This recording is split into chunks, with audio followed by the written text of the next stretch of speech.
Jama'a assalamu alaikum, barkamu da warhaka, barkamu da sake haduwa da ku a cikin wannan takaitaccen shiri namu wanda muka sa masa suna mu koyi sarrafa hotuna da muryoyi baki da.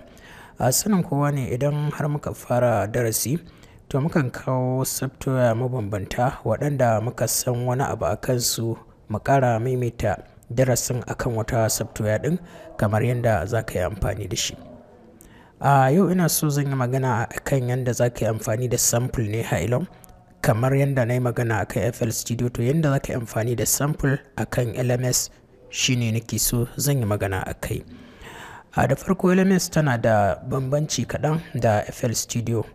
A nan gurin ga wani guri nan da aka rubuta sample, za ka yi double click a kansa zai buɗe maka desktop ɗinka, kai ne ka san inda ka ajiye sample ɗinka sai ka je gurin ka ɗauko shi. A inda na ajiye sample ɗina yana kan D ɗina, na sa shi a cikin D. Kamar yadda kuka gani a wancan karama na sanya shi ne a cikin Kick2, wannan folder haka na sanya mata suna. A yanzu misali ga wani sample na Mardo, kaga tempo ɗinsa ya kasance 80 ne, sai in taɓa shi haka, kaga ya riga ya hau, amma tempo na LMS ɗina yana 140, saboda haka sai ka danna ka rage tempo ɗinka zuwa 80.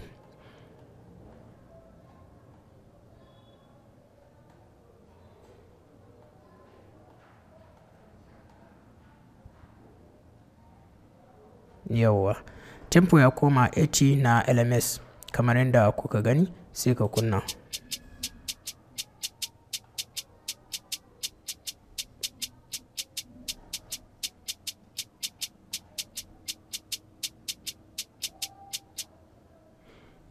To kamar yadda kuka gani, idan kana so ka canja ka wannan ɗin shi, yanzu kamar yadda muka buɗe shi haka, ga shi tempo ɗinsa ya koma 140.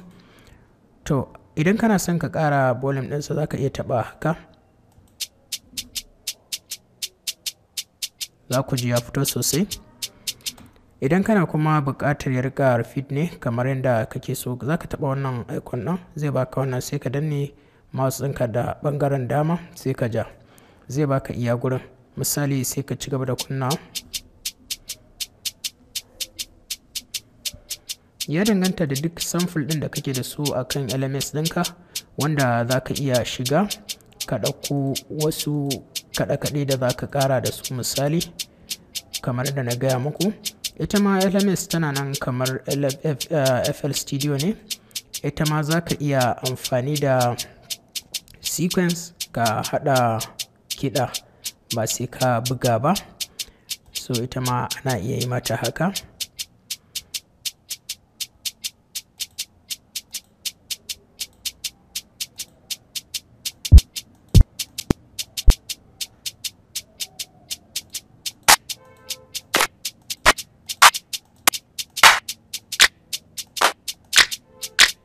Za ka iya ɗauko wannan ka ajiye shi haka, sai ka yi double click a kai in kana so. Za kuma ka iya sanya shi akan drums, wurin da za ka yi amfani da sequence, sai ka ajiye shi a kai haka, sai ka sa shi haka.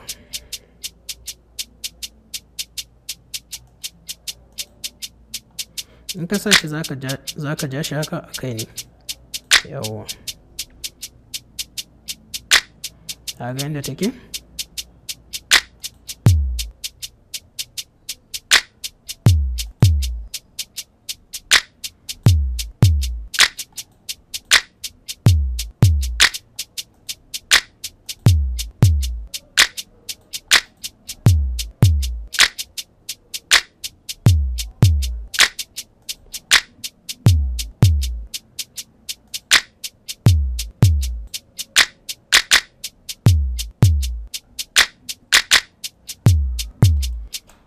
To yadda dai duka so za ka yi kiɗanka da LMS ita ma, kamar yadda na yi muku magana akan FL Studio. Muna fatan za ku ci gaba da bibiyar mu akan YouTube @Samina Algaita Teach, sannan kuma za ku ci gaba da kasancewa da mu akan wannan tasha ta wannan handle namu na TikTok domin ci gaba da samun ƙananan abubuwa na ƙaruwa misali. To mun gode dai da kallon wannan tutorial, sai mun sake haduwa da ku watakila idan mun zagayo.